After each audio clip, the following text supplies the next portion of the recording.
जय हिंद फ्रेंड्स। आइए इस वीडियो में हम लोग बात करेंगे प्रोनाउन के बारे में। हम लोग प्रोनाउन पढ़ रहे हैं और एकदम बेसिक से पढ़ रहे हैं। तो ये प्रोनाउन की हमारी पार्ट 4 की वीडियो है। पार्ट 3 तक हम लोगों ने काफ़ी कुछ प्रोनाउन के बारे में जान लिया। अब हम लोगों ने पर्सनल प्रोनाउन पढ़ लिया, हम लोगों ने इंडेफिनिट प्रोनाउन पढ़े और डिमॉन्स्ट्रेटिव प्रोनाउन पढ़े। इस वीडियो में मैं आपको रिलेटिव प्रोनाउन के बारे में बताऊँगा जो कि इम्पॉर्टेंट है, और इसमें जो रिलेटिव प्रोनाउन है उसके बारे में मैं सारी डिफिनेशन और उसके जो सारे रूल हैं वो सारे बता दूंगा। क्योंकि रिलेटिव प्रोनाउन थोड़ा लंबा है, इसलिए मैं इसको चाह रहा हूँ कि इसी वीडियो में इसको पूरा कंप्लीट कर दूँ, भले थोड़ी लंबी हो जाए। तो आइए फ्रेंड्स देखते हैं हमारा ये रिलेटिव प्रोनाउन क्या है। रिलेटिव प्रोनाउन इसमें हम बात करेंगे। रिलेटिव प्रोनाउन थोड़ा लंबा है, इसलिए ये वीडियो भी लंबी हो सकती है। तो आइए देखते हैं। मैं यहाँ बेसिक से पढ़ा रहा हूँ, आपको अपने नोट्स बना के आपको बता रहा हूँ। तो आप भी इसका चाहें तो अपना नोट्स बना सकते हैं या फिर चाहे इसका स्क्रीनशॉट ले लीजिए, लेकिन इसको अपने दिमाग में बैठाइए क्योंकि ये इंपॉर्टेंट रूल्स हैं और मैं एकदम शुरू से पढ़ा रहा हूँ। मैं एयरफोर्स को टारगेट करके वो पढ़ा रहा हूँ क्योंकि एयरफोर्स में इससे बाहर नहीं आने वाला, इतना आप समझ लीजिए। क्योंकि जो ये मैं सिलेबस लिया हूँ, जो मेरा लेवल है वो एयरफोर्स के अंदर ही आएगा। एयरफोर्स का एग्ज़ाम इसके, तो इसके आप अगर बढ़िया से पढ़ लेते हैं तो एयरफोर्स में आप 15+ तो इंग्लिश में आसानी से ला सकते हैं। लेकिन आप पढ़ेंगे तब, अगर ध्यान से पढ़ेंगे तो आप ला सकते हैं। तो इसे अपने दोस्तों के साथ भी शेयर कर दीजिए क्योंकि उनका भी ताकि तैयार हो। और चैनल पर अगर नए हैं तो चैनल को सब्सक्राइब कीजिए और बेल आइकन प्रेस कर लीजिए। आइए फ्रेंड्स बढ़ते हैं हम लोग आगे रिलेटिव प्रोनाउन के बारे में। रिलेटिव प्रोनाउन हमारा है क्या, पहले रिलेटिव प्रोनाउन जानते हैं। देखिए फ्रेंड्स, रिलेटिव प्रोनाउन क्या है हमारा। रिलेटिव प्रोनाउन जो प्रोनाउन दो क्लॉज को जोड़ता है उसे हम रिलेटिव प्रोनाउन कहते हैं। यानी जो दो सेंटेंस को बोल दीजिए दो क्लॉज को जोड़ता है उसे हम रिलेटिव प्रोनाउन कहते हैं। और उस रिलेटिव प्रोनाउंस हैं कौन से, ये देखो, हु हो गया, विच हो गया, दैट, एज, ये हमारे 4 ही रिलेटिव प्रोनाउंस हैं। हु, विच, दैट, एज, ये हमारे रिलेटिव प्रोनाउंस है। तो अब आप समझ गए हो कि आखिर रिलेटिव प्रोनाउन यानी दो सेंटेंसों को रिलेट करता है, दो सेंटेंस को जोड़ता है, दो क्लॉज को रिलेट करता है, दो क्लॉज को जोड़ता है। रिलेट से रिलेटिव बना है, तो आप इसको समझ जाइए। रिलेटिव प्रोनाउन यानी कि दो सेंटेंस या दो क्लॉज को जोड़ेगा। इसका जो रिलेटिव प्रोनाउन का एग्जांपल है हु, विच, दैट, एज, ये हमारे रिलेटिव प्रोनाउन है। अब आइए थोड़ा इसके बारे में और डिटेल में जानकारी लेते हैं, उसके बाद फिर हम रूल पढ़ेंगे। देखिए ये हमारे ये हैं रिलेटिव प्रोनाउन। अब रिलेटिव प्रोनाउन में भी कुछ सब्जेक्टिव केस होता है, ऑब्जेक्टिव केस होता है और पॉजेसिव केस होता है। तो हम इसको पढ़ते हैं। अब हु, पहला हमारा हु है, फिर विच है, फिर दैट है, ये हमारे रिलेटिव प्रोनाउन है। अब आइए इसके बारे में थोड़ा पढ़ते हैं, एक एक दो बार जानकारी लेते हैं। हु का जो सब्जेक्टिव केस होता है हु होता है, इसको आपको ध्यान रखने की ज़रूरत है। ये जो मैं यहाँ लिखा हूँ ये इंपॉर्टेंट है क्योंकि इसी से क्वेश्चन आप समझ पाएंगे कि आखिर गलती कहाँ है। तो आइए देखते हैं सब्जेक्टिव केस की पहले बात करते हैं हु की। हु का सब्जेक्टिव केस हु होता है, हु का ऑब्जेक्टिव केस हुम होता है, और हु का पॉजेसिव केस हुज होता है। पॉजेसिव केस हु का हुज होता है, ऑब्जेक्टिव केस हुम और सब्जेक्टिव केस हु होता है। इसको आप ध्यान रखिए कि हु का ऑब्जेक्टिव केस हुम और पॉजेसिव केस हुज होता है। अब आइए विच की बात करते हैं। विच हमारा क्या, विच का सब्जेक्टिव केस विच होता है, ऑब्जेक्टिव केस भी विच ही होता है, सेम होता है। विच का सब्जेक्टिव और ऑब्जेक्टिव केस दोनों विच होता है। और विच का जो पॉजेसिव होता है वो ऑफ विच होता है, यानी पॉजेसिव में सिर्फ और सिर्फ ऑफ जोड़ देंगे वो हमारा विच का पॉजेसिव हो जाएगा। इसको आपको ध्यान रखने की ज़रूरत है। जबकि जो हु है इसका सभी केस अलग अलग हैं, सब्जेक्टिव केस ये ऑब्जेक्टिव केस, ये पॉजेसिव केस। जबकि विच का सब्जेक्टिव और ऑब्जेक्टिव तो विच ही है, लेकिन पॉजेसिव में सिर्फ ऑफ जोड़ देंगे तो हमारा पॉजेसिव केस हो जाएगा। अब आइए नेक्स्ट देखते हैं दैट का। दैट का हमारा सब्जेक्टिव केस दैट ही है, दैट का ऑब्जेक्टिव केस भी दैट है, लेकिन दैट का हमारा पॉजेसिव केस नहीं होता है। दैट का अगर हमें पॉजेसिव बनाना है तो उसके पहले हम ऑफ या कुछ लगाएंगे नहीं, बल्कि दैट का पॉजेसिव केस होता ही नहीं है, ये आप समझ लीजिए। इसलिए यहाँ मैं यहाँ कट का निशान लगाया हूँ कि दैट का पॉजेसिव केस नहीं होता है। जब भी पॉजेसिव केस अगर दैट लगा है पॉजेसिव केस के रूप में तो वहाँ हमारा सेंटेंस एरर हो जाएगा। वहाँ पर हम फिर या तो ऑफ विच का प्रयोग करेंगे या हुज का प्रयोग करेंगे। तो ये आपको ध्यान रखने की ज़रूरत है। जो क्वेश्चन आएंगे इन्हीं तीनों से आएंगे क्योंकि यही बेस हैं इस रूल के, और ये जो हम पढ़ रहे हैं रिलेटिव प्रोनाउन के। अब आइए अब इसके रूल के बारे में बात करते हैं। रूल हमारा क्या है, देखिए फ्रेंड्स, हम रूल के बारे में पढ़ते हैं। रूल, फर्स्ट रूल है हमारा, हु का प्रयोग व्यक्ति के लिए तथा विच का प्रयोग पशु, पक्षी तथा निर्जीव नाउन के लिए किया जाता है। यानी कि नॉन लिविंग थिंग अगर कोई है या फिर कोई जानवर है या फिर कोई वस्तु है तो उसके लिए हम विच का प्रयोग करेंगे, विच, इसको आपको ध्यान रखना है, विच का प्रयोग करेंगे। जबकि व्यक्ति के लिए हु का प्रयोग करेंगे, कोई भी व्यक्ति हो उसके लिए हम हु का प्रयोग करते हैं। यही हमारा रूल है। आइए देखते हैं इसका एग्जाम्पल ताकि आपको समझ में आए कि इससे क्वेश्चन कैसे पूछेगा। देखिए first example, this is the boy which has broken the glass. देखिए फ्रेंड्स यहाँ विच आया है, और विच हम लोगों ने पढ़ा कि विच का प्रयोग जानवरों के लिए किया जाता है या फिर वस्तु के लिए या फिर नॉन लिविंग थिंग के लिए। लेकिन यहाँ जो बॉय है ये तो पुरुष है या फिर कोई लिविंग थिंग है, तो लिविंग के लिए हम हु का प्रयोग करेंगे। तो ये हमारा सेंटेंस गलत है। इसका जो सही फॉर्म है, this is the boy who has broken the glass, ये हमारा सही फॉर्म है। अब आइए नेक्स्ट एग्जाम्पल देखते हैं। The book who is on the table is mine. देखिए फ्रेंड्स मैंने आपको बताया कि हु का प्रयोग हम किसी व्यक्ति के लिए करते हैं, लेकिन यहाँ हु के पहले देखिए यहाँ बुक आया है, और बुक वस्तु है, और वस्तु के लिए हम लोग विच का प्रयोग करते हैं।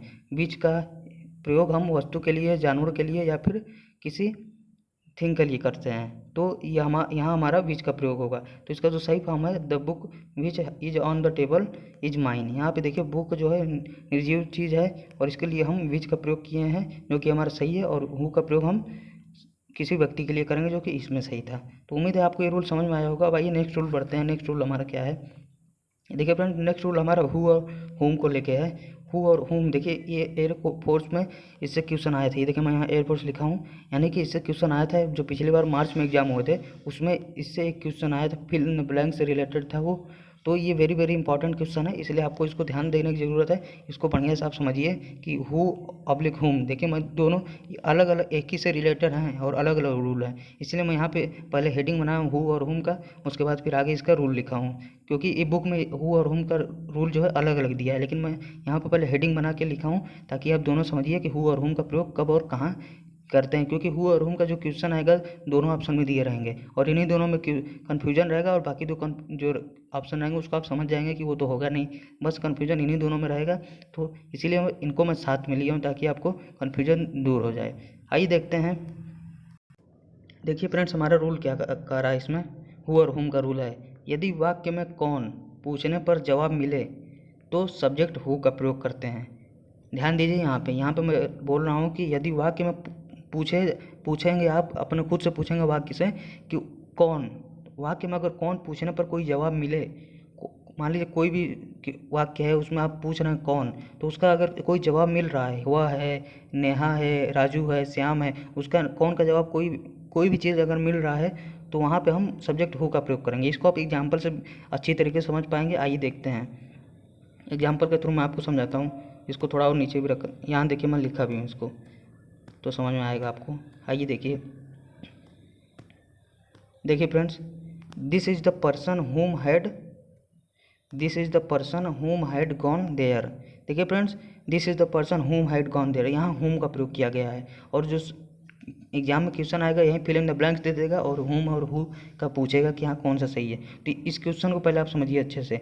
इसको यहाँ पे मैं आपको बताया कि कोई भी क्वेश्चन आएगा तो उससे आप पूछेंगे कि हु और हुम के लिए कि उसमें कौन, प्रश्न लगा के आप पूछेंगे कौन, और उसका जवाब मिलेगा तो हम हु का प्रयोग करते हैं। देखिए this is the person whom had gone there, यहाँ पे हम पूछ रहे हैं वहाँ कौन गया था, हम यहाँ कौन का प्रयोग कर रहे हैं, वहाँ कौन गया था, तो जवाब मिल रहा है कि पर्सन, यानी कि वो पर्सन वहाँ गया था, अतः सब्जेक्ट हम हु का प्रयोग करेंगे। इस क्वेश्चन में देखिए आप इसको काट दीजिए आप, अब इसको आप इससे समझ गए होंगे। अब इसको इस क्वेश्चन में आप पूछिए this is the person whom had gone there, अब हुम हैड गॉन देयर, तो वह कौन सा पर्सन है जो वहाँ गया, उसको कौन पूछिए कौन, तो कौन आंसर आ रहा है पर्सन, कौन वहाँ गया, पर्सन वहाँ गया। अब पर्सन की जगह मान लीजिए कोई राम दे देता, दिस इज़ द राम हुम हैड गॉन देयर, तो वहाँ कौन गया, तो राम गया। कौन का उत्तर मिल रहा है, तो कौन का उत्तर अगर मिले तो हम हु का प्रयोग करते हैं, हुम का नहीं। तो आइए देखते हैं, इसका जो सही फॉर्म होगा वो होगा this is the person who had gone there. तो यहाँ कौन पूछने पर जवाब मिल रहा है इसलिए हु का प्रयोग करेंगे। अब आइए नेक्स्ट एग्जाम्पल देखते हैं इसके। I want to know the boy whom wants to meet me. देखिए यहाँ पे पूछिए कौन, यहाँ पे पूछिए कौन, I want to know the boy, मैं उस बॉय को जानना चाहता हूँ जो मुझसे मिलना चाहता है, तो मुझसे कौन मिलना चाहता है। यहाँ पे आप सेंटेंस में पूछेंगे मुझसे कौन मिलना चाहता है, तो मुझसे बॉय मिलना चाहता है। बॉय यानी कि कोई व्यक्ति है, कोई पर्सन है, जब कोई मिलना चाहता है यानी कौन का जवाब आए, कौन मिलना चाहता है, बॉय मिलना चाहता है, तो कौन का जवाब आ रहा है, तो जब कौन का जवाब आए तो हम हु का प्रयोग करेंगे। इसलिए यहाँ पर जो सही फॉर्म होगा, I want to know the boy who wants to meet me. तो उम्मीद है फ्रेंड्स आपको अच्छे समझ में आएगा, क्योंकि इसको आपको समझना बहुत ज़रूरी है। ये एयरफोर्स में क्वेश्चन आ चुका है इस रूल से, और हो सकता है आगे भी आ जाए, तो आपको ध्यान देने की ज़रूरत है। हु तो हम लोगों ने पढ़ लिया। अब आइए होम के बारे में पढ़ते हैं कि होम को कैसे पता करेंगे कि होम यहाँ पे लगेगा कि हु लगेगा। आइए देखते हैं। देखिए फ्रेंड्स हमारा क्या है होम का रूल। यदि वाक्य में किसे, यहाँ पे ध्यान दीजिए, यदि वाक्य में किसे, किसको, किससे, क्या, किस वस्तु या फिर किस वस्तु को पूछने पर जवाब मिले तो ऑब्जेक्ट हम होम का प्रयोग करते हैं। यानी कि अगर किसी सेंटेंस में हम पूछेंगे हु और होम का क्वेश्चन कोई आया तो उसमें हम पूछेंगे किसे या फिर किसको, किससे, क्या, किस वस्तु को, ये सब पूछने पर जवाब मिले तो ऑब्जेक्ट हम होम का प्रयोग करेंगे। अभी हम लोगों ने हु में पढ़ा कि हु तब आएगा जब हम वाक्य में कौन पूछेंगे और कौन का उत्तर मिलेगा तो हु का प्रयोग करेंगे, लेकिन होम का प्रयोग हम तब करेंगे जब किसे, किसको, क्या, किस वस्तु या मतलब किस, ये सब पूछेंगे और इसका जवाब मिल रहा है तो हम होम का प्रयोग करेंगे।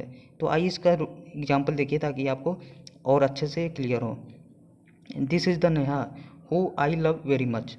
देखिए फ्रेंड्स यहाँ पे दिस इज़ द नेहा, तो इस सेंटेंस का हिंदी में अगर आप अर्थ निकालेंगे तो यहाँ पे निकलेगा कि this is the Neha who I love very much. तो यानी कि यह नेहा है जिससे मैं बहुत प्यार करता हूँ। तो यह नेहा किससे, किससे, किससे आप प्यार करते हैं, किससे आप लव करते हैं, किससे, तो किससे यहाँ देखिए ये किससे आ रहा है, किससे पूछने पर आंसर मिल रहा है नेहा।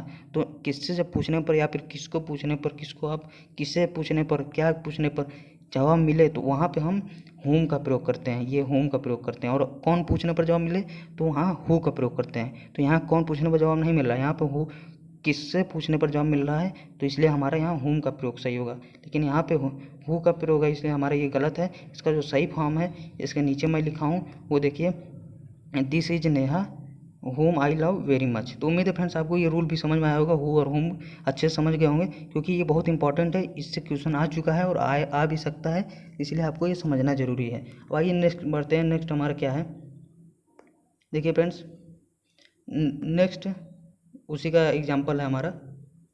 देखिए Ram is a good boy who we like. यहाँ पर राम एक अच्छा लड़का है जिसे हम लाइक करते हैं। जिसे किसको, क्या, कौन, कौन को छोड़ के, मतलब जिसे, किसको, कौन, किसे, ये सब पूछने पर अगर उत्तर मिले तो हम होम का प्रयोग करते हैं। तो देखिए फ्रेंड्स यहाँ पे हम किसको लाइक करते हैं, हम राम को लाइक करते हैं। तो किसको का जवाब मिल रहा है तो यानी कि होम का प्रयोग करेंगे। वही रूल हम अपना पीछे वाला लगाएंगे। तो Ram is a good boy whom we like, तो ये हमारा सही फॉर्म है। अब आइए नेक्स्ट रूल बढ़ते हैं, उम्मीद है आपको समझ में आया होगा। रिलेटिव प्रोनाउन से पहले प्रयोग किए गए नाउन या प्रोनाउन के अनुसार वर्ब तथा पजेसिव का प्रयोग होता है। तो ये रूल आप ध्यान दीजिए, बस एक बार पढ़ लेंगे तो आपको ये समझ में आ जाएगा। सिंपल सा रूल है ये। रिलेटिव प्रोनाउन के पहले कोई भी प्रयोग किया गया नाउन या प्रोनाउन के अकॉर्डिंग वर्ब या पजेसिव आता है। अब इसको एग्जाम्पल के थ्रू समझिए। This is Vinod who want to do their work.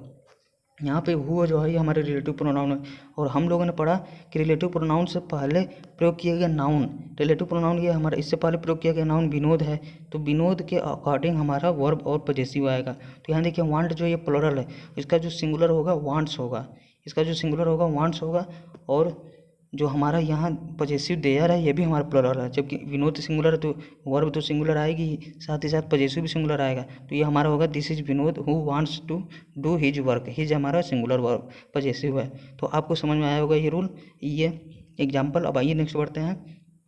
It is I who is learning my lesson. यहाँ पे देखिए friends, it is I who is learning my lesson. तो मैंने आपको बताया कि रिलेटिव प्रोनाउन के पहले जो नाउन आएगा, यहाँ रिलेटिव प्रोनाउन के पहले आई आया है और आई के अकॉर्डिंग फिर हमारा वर्ब और पजेसिव आएगा। तो यहाँ इट इज़ आई का वर्ब हमारा एम होता है, एम। तो आई के साथ हमेशा एम का प्रयोग करते हैं, लेकिन यहाँ देखिए इज का प्रयोग हुआ है, इसलिए हमारा ये गलत हो गया। इसका जो सही फॉर्म है it is I who am learning my lesson. तो उम्मीद है फ्रेंड्स आपको ये रूल समझ में आया होगा। अब आइए नेक्स्ट रूल बढ़ते हैं। नेक्स्ट रूल हमारा क्या है, देखिए फ्रेंड्स हमारा नेक्स्ट रूल है one of the now one. ये रूल हमारा रूल का यही फॉर्म है, ये जो मैं लिखा हूँ यही हमारा रूल का फॉर्म है। इसी तरह क्वेश्चन आएगा, देखिए one of the plus noun या प्रोनाउन, और नाउन या प्रोनाउन जो हमारे प्लुरल होना चाहिए, plus relative pronoun, plus verb भी प्लरल होना चाहिए, प्लस पजेसिव प्लूरल। अब इसका जो आपको समझाता हूँ मैं इसको, इसका मतलब क्या है। इसका मतलब ये है कि जब भी किसी सेंटेंस में वन ऑफ द आएगा, वन ऑफ द जब भी किसी सेंटेंस में आएगा, उससे शुरुआत होगा वन ऑफ द से कोई सेंटेंस, तो हमारा नाउन और प्रोनाउन जो होगा वो प्लरल में होगा। और नाउन प्रोनाउन के प्लरल के होने के साथ ही साथ जो वर्ब होगी वह भी हमारी प्लरल होगी और पजेसिव भी प्लरल होगा। ये हमारा रूल है, यानी वन ऑफ द के बाद आपको नाउन प्रोनाउन और पजेसिव वर्ब ये सब प्लरल में रखने हैं। अब नेक्स्ट रूल देखिए, वो भी इसी से रिलेटेड है। नेक्स्ट रूल है ओनली वन ऑफ द। यहाँ पे हम वन ऑफ द पढ़ रहे थे, यहाँ पे ओनली वन ऑफ द आ रहा है। और ओनली वन ऑफ द जब भी आए तो नाउन प्रोनाउन तो प्लरल होंगे ही, साथ ही साथ रिलेटिव प्रोनाउन के बाद जो वर्ब होगा वो सिंगुलर होगा और पजेसिव भी सिंगुलर होगा। यानी कि ओनली वन ऑफ द के बाद, ओनली वन ऑफ द के बाद नाउन प्रोनाउन प्लरल होंगे लेकिन वर्ब और पजेसिव सिंगुलर होगा, जबकि वन ऑफ द के बाद नाउन प्रोनाउन प्लरल होंगे, साथ ही साथ वन ऑफ द के बाद सब कुछ प्लरल होगा। आप इतना समझिए, वन ऑफ द के बाद सब कुछ प्लरल होगा, जबकि जो हमारा ये ओनली अगर लग गया तो केवल और केवल हमारा नाउन और प्रोनाउन ही प्लरल होंगे और वर्ब और पजेसिव सिंगुलर होगा। अब आइए नेक्स्ट इसका जो एग्जांपल आपको समझाता हूँ एग्जांपल से, ताकि और अच्छे से क्लियर हो। देखिए फ्रेंड्स, इसका एग्जांपल क्या है हमारा। इसका एग्जांपल है हमारा, देखिए, he is one of the boy who has completed his work. One of the आ रहा, वन ऑफ द के बाद मैंने बताया कि सब कुछ प्लरल होगा, नाउन प्रोनाउन वर्ब पजेसिव सब प्लरल होगा। तो यहाँ पे देखिए, he is one of the के बाद बॉय सिंगुलर में आ रहा है, जबकि इसको प्लरल होना चाहिए। यहाँ पे वर्ब सिंगुलर आ रही है, इसको भी प्लरल होना चाहिए, हैव होना चाहिए। और यहाँ पे पजेसिव हिज भी सिंगुलर में आ रहा है, इसको भी प्लरल होना चाहिए। इसका जो सही फॉर्म है, ही is one of the boys who have completed their work. His का पजेसिव प्लरल देयर, हैज का प्लरल हैव और बॉय का प्लरल बॉयज हो गया। तो ये रूल हमारा फॉलो कर रहा है यहाँ पे। आइए नेक्स्ट एग्जांपल देखते हैं इसी का।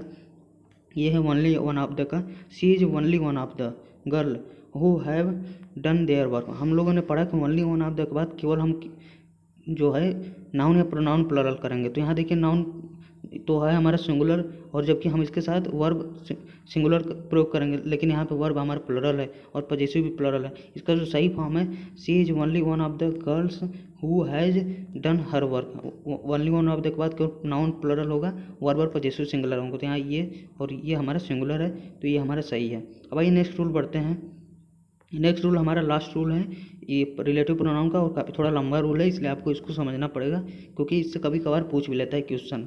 आइए देखते हैं, कुछ स्थिति में दैट यहाँ ध्यान देने की जरूरत है। कुछ स्थिति में दैट का प्रयोग हु और विच से अच्छा होता है, यानी कि जहाँ पे हम हु और विच का प्रयोग करते हैं वहाँ पे दैट का प्रयोग हमको करना चाहिए। वो अभी मैं आपको आगे बताऊंगा कि कहाँ पे करना चाहिए, इसलिए दैट का प्रयोग करते हैं। यानी कि कुछ कंडीशन में हम हु और विच की जगह दैट का प्रयोग करेंगे। क्वेश्चन में आपको हु और विच दे देगा, जबकि वहाँ पे दैट का प्रयोग करना रहेगा, वही हमारा सही फॉर्म हो जाएगा। वही इसका जो कई फॉर्म है, कहाँ कहाँ पे हु की जगह, हु और विच की जगह कहाँ कहाँ पे हम दैट का प्रयोग करेंगे, ऐसे 4 जगहें हैं, और चारों जगह हम लोग एक एक करके पढ़ेंगे ताकि आपको आसानी से क्लियर हो।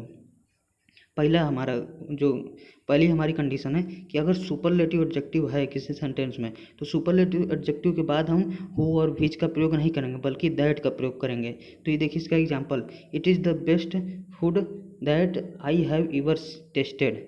देखिए friend, it is the best आ रहा है, यानी कि हमारा सुपरलेटिव एडजेक्टिव, और सुपरलेटिव एडजेक्टिव के बाद हम लोग पढ़ें कि हु और विच का प्रयोग नहीं करेंगे, बल्कि दैट का प्रयोग करेंगे, और यहाँ दैट का प्रयोग है, इसलिए सही है। आइए इसका एरर देखिए, इसका जो क्वेश्चन आएगा वो कैसे आएगा, क्योंकि ये तो एग्जांपल हमारा सिंपल था आपको समझाने के लिए। अब इसका जो क्वेश्चन है वो ऐसे आएगा, this is the best movie which I have ever saw. तो ये देखिए, देखने में तो ऐसा लग रहा है कि बिल्कुल सही है, this is the best movie which I have ever saw, तो ऐसा लग रहा है कि बिल्कुल सही, इसमें कोई गलती ही नहीं है। लेकिन ये रूल आप जब पढ़े रहेंगे तभी इसे कुछ समझ पाएंगे कि यहाँ पे गलती है। यहाँ पे गलती क्या है, यहाँ पर विच की जगह हमको दैट का प्रयोग करना पड़ेगा, क्योंकि यहाँ द बेस्ट जो है ये सुपरलेटिव एडजेक्टिव है, और हम लोगों ने सुपरलेटिव एडजेक्टिव के बाद अभी पढ़ा कि उसके साथ दैट का प्रयोग करते हैं। तो यहाँ पर जो सही फॉर्म होगा, this is the best movie that I ever saw. तो यहाँ पे सुपरलेटिव एडजेक्टिव के साथ आपको दैट का प्रयोग करना रहेगा, यही हमारा पहला जो कंडीशन है। अब ये नेक्स्ट कंडीशन है, नेक्स्ट कंडीशन क्या है कि जिसमें हम विच या हु की जगह ऑल का दैट का प्रयोग करेंगे, उसके लिए नेक्स्ट कंडीशन ये हमारी बी नंबर है, बी है। इसका जो बी है हमारा, ऑल, सम, ओनली, एनी, नन, नथिंग, इसको आपको ध्यान देने की ज़रूरत है। यहाँ मैं इतना जो लिखा हूँ इसको आपको ध्यान देने की ज़रूरत है। ऑल, सम, ओनली, एनी, नन, नथिंग के बाद हम विच या हु का प्रयोग नहीं करेंगे बल्कि दैट का प्रयोग करेंगे। इसका देखिए, इसका example, all the persons who work hard become successful. देखिए फ्रेंड्स, ये देखने में तो एकदम बिल्कुल सही लग रहा है कि इसमें कोई गलती नहीं है, लेकिन इसमें गलती ये है कि हम हु की जगह दैट का प्रयोग करेंगे। यहाँ पे देखिए ऑल हम लोगों ने पढ़ा, ऑल आ रहा है और ऑल के साथ हम लोग दैट का प्रयोग करते हैं। इसका जो सही फॉर्म होगा, all the person that work hard become successful. ये आपको ध्यान देने की ज़रूरत है कि ऑल, सम, ये सब जो मैं वर्ड लिखा हूँ उनके बाद दैट का प्रयोग करते हैं, हु और विच का प्रयोग नहीं। नेक्स्ट एग्जांपल इसी का देखिए, there is nothing that can be eaten. यहाँ पर नथिंग आ रहा है और हम लोगों ने यहाँ देखिए लास्ट में मैं नथिंग लिखा हूँगा, ये देखिए यहाँ नथिंग है और नथिंग के बाद हम दैट का प्रयोग करेंगे और यहाँ दैट का प्रयोग, ये देखिए यहाँ दैट का प्रयोग है, इसलिए हमारा ये सही है। नेक्स्ट है ये हमारा नेक्स्ट है, ये हमारा सही है। अब आइए नेक्स्ट कंडीशन देखते हैं। नेक्स्ट कंडीशन क्या है जिसमें हम हु और विच की जगह दैट का प्रयोग करेंगे, वो है हमारा नेक्स्ट कंडीशन नंबर सी। देखिए ये हमारा सी। इसका जो है रूल जो है, interrogative pronoun who and what वाले वाक्य में हम दैट का प्रयोग करते हैं। इसको ध्यान देने की जरूरत है कि इंटरोगेटिव प्रोनाउन में हु एंड व्हाट वाले वाक्य में हम दैट का प्रयोग करते हैं और दैट का प्रयोग करते हैं। तो इसका एग्जांपल आइए देखते हैं कैसे होगा। इसका एग्जांपल है, what is the problem that can not be solved. देखिए फ्रेंड्स, यहाँ पे व्हाट, यहाँ पे मैं लिखा हूँ हु या व्हाट वाले इंटरोगेटिव सेंटेंस में हम दैट का प्रयोग करते हैं। तो यहाँ इंटरोगेटिव सेंटेंस है ये हमारा और इसमें देखिए ये व्हाट आ रहा है इसमें, और व्हाट आ रहा है इंटरोगेटिव सेंटेंस में, तो हम दैट का प्रयोग करेंगे। ये हमारा सही रूल है, सही एग्जाम्पल है। अब ये नेक्स्ट देखते हैं इसका क्वेश्चन कैसे आएगा। नेक्स्ट है, this is the girl who comes in your dream. यहाँ पे देखिए फ्रेंड्स, उसी का एग्जांपल है जो अभी मैं आगे बताया हूँ अभी। This is the girl who comes in your dream. देखिए फ्रेंड्स, यहाँ पे ये इंटरोगेटिव सेंटेंस है और इसमें देखिए हु आ रहा है और हु आ रहा है, लेकिन यहाँ पे देखिए हु के साथ हम हु ही प्रयोग किए हैं, जबकि हम लोगों ने पढ़ा कि इंटरोगेटिव सेंटेंस में अगर हु या फिर व्हाट आए तो हम दैट का प्रयोग करेंगे। तो यहाँ हु की जगह दैट का प्रयोग होगा हमारा, तो सही हो जाएगा ये। इसका जो सही फॉर्म है, who is the girl that comes in your dream. तो ये हमारा बिल्कुल सही फॉर्म है भाई। नेक्स्ट जो कंडीशन है उसको पढ़ते हैं। जब एक व्यक्ति हो तथा दूसरा पशु, पक्षी या फिर वस्तु हो। ध्यान दीजिए, जब एक व्यक्ति हो, किसी सेंटेंस में दो चीज़ों की बात की जाए, एक व्यक्ति की और एक जो हो दूसरा पशु हो या फिर पक्षी हो या फिर कोई वस्तु हो, तो वहाँ पे हम हु या विच का प्रयोग नहीं करेंगे बल्कि दैट का प्रयोग करेंगे। ये हमारा लास्ट कंडीशन है दैट का प्रयोग करने का। इसका जो एग्जाम्पल है, Raj and his dog that have been locked up. यहाँ पर राज एंड हिज डॉग हो, तो यानी कि एक व्यक्ति और एक जानवर है। यहाँ पे दूसरा पशु या फिर पक्षी या वस्तु हो, तो यहाँ जो पशु है तो पशु के साथ हम दैट का प्रयोग करेंगे। जब एक व्यक्ति और एक पशु हो या फिर कोई जानवर हो तो हम दैट का प्रयोग करेंगे। यहाँ पे दैट का प्रयोग बिल्कुल सही है। अब इसका जो क्वेश्चन है वो क्वेश्चन कैसे आएगा, वो क्वेश्चन देखिए कैसे आता है। क्वेश्चन आपका ऐसे आता है, ये मैं लिखा हूँ, the old man and his stick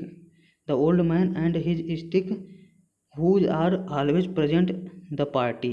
देखिए फ्रेंड्स, यहाँ पे द ओल्ड मैन ये हमारा व्यक्ति है और साथ ही साथ हिज स्टिक जो है वस्तु है।